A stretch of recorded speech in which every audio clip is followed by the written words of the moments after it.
Bên đây không Phật sát ná dễ bị sát đại cao không cầm nợ tê và đá rư co prẹt là ru ấy nâng dương mơ mình khơi chẳng dương hai thả rụp tới bên tay tam bất kỳ miền rụp đấy bên là rụp kia là ắt nè dương sạch thòm đá mơ mình khơi đê toàn là nè tấp rứ có kia bằng hai khuôn này khơi ở nâng bạn khơi và xua tha miền vì nhiên họ hãi ấy cái miền cầm nát miền chỉ vứt đôi tay dương nãy ban còn là dương mơ mình khơi kia chẳng tới chẳng có dương hai rụp từ bởi vậy vì hướng áp mục ấy nâng vì ai miền đấy hãy phải là còn tha nè để miền bạc cam bia vì ấy chân tới ai trời cái phơi trời cái ấy chân tới và bởi chỉ quát chỉ mình nuôi lo chỉ nè miền bờ tận nạ trái chỉ tì pưng miền sal sai meta ấy lõ có cái mình hiền bà bỏ biệt biệt đấy đời xa âm nát này côn thò âm nát này bòn bà còn đang chui chẳng á và dù thầm miền đấy với ai miền này ta nơi khôngสมัย ពុទ្ធ កាល ក៏ មាន ដែរ អ្នក ដែល ចេះ វិជា អី ទាំង អស់ ហ្នឹង បាទ នៅ ពុទ្ធ មិន ឲ្យ រៀន មិន ឲ្យ សូត្រ ទេ វិជា ហ្នឹង លោក ហៅ ថា ដេរិឆាន វិជា បើ ពុទ្ធ លោក ឲ្យ យើង រៀន ផ្សាយ មេត្តា ឧទ្ទិស បុណ្យកុសល ដល់ ពួក អមនុស្ស ឬ ក៏ អរូប ទាំង អស់ ហ្នឹង វិញ ឧទាហរណ៍ ថា ទេវតា ដែល ថែ រក្សា នៅ នឹង ដើម ឈើ យើង ហៅ ថា រុក្ខទេវតា ឬ ក៏ ពួក អមនុស្ស ព្រាយ បិសាច អី ទាំង អស់ ហ្នឹង គ្នារងទុកលំបាកបិណ្ឌអត់បាយអត់ទឹកដែរពិបាកណាស់ពួកមនុស្សខ្លះហ្នឹងរងទុកជាងមនុស្សយើងទៅទៀតអញ្ចឹងយើងធ្វើបន់ធ្វើកសលយើងឧទ្ទិសជូនបន់ជូនកសលដល់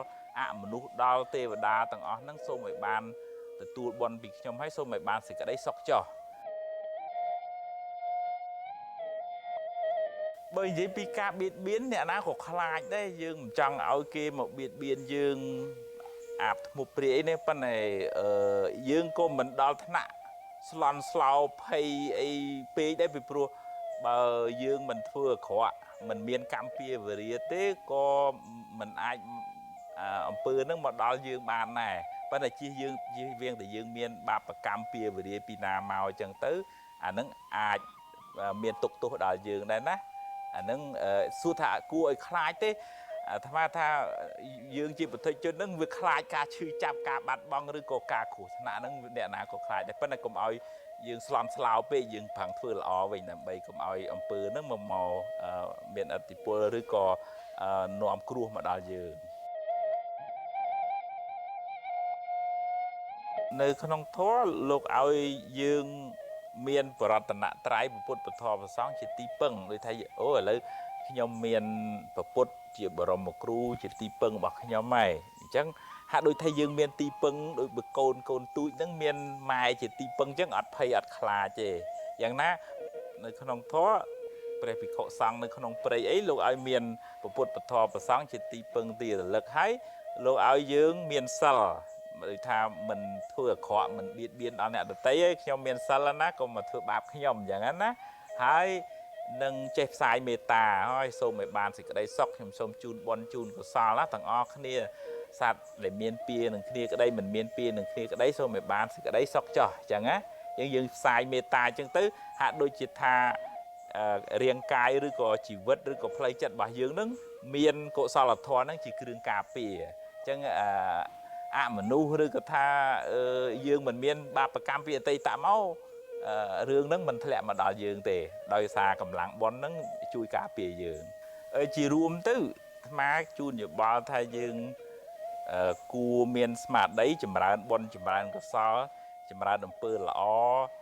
ហើយយើងចេះផ្សាយមេត្តាចិត្តមាន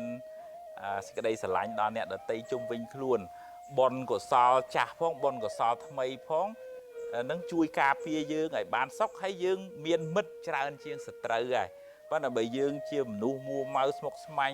ចំណែនស្អប់គុំគួនគេអានឹងងាយនឹងត្រឡប់មកយើងវិញហ่ะអញ្ចឹងសូមឲ្យចម្រើនដោយបុណ្យកុសលចម្រើនដោយមេត្តាចម្រើនដោយមិត្តភាពអញ្ចឹងបុណ្យកុសលមេត្តាកុសលធម៌ទាំងអស់ហ្នឹង ជួយឲ្យយើងមានសុខសន្តិភាពទាំងខ្លួនយើងផងអ្នកនៅជុំវិញខ្លួនយើងផងហើយមនុស្សរូបអីទាំងអស់ហ្នឹងក៏ខ្លាយជាមិត្តរបស់យើងដែរដល់ខ្លាយជាមិត្តរបស់យើងទៅគេមិនមានចិត្តព្យាបាទជាមួយយើងទេ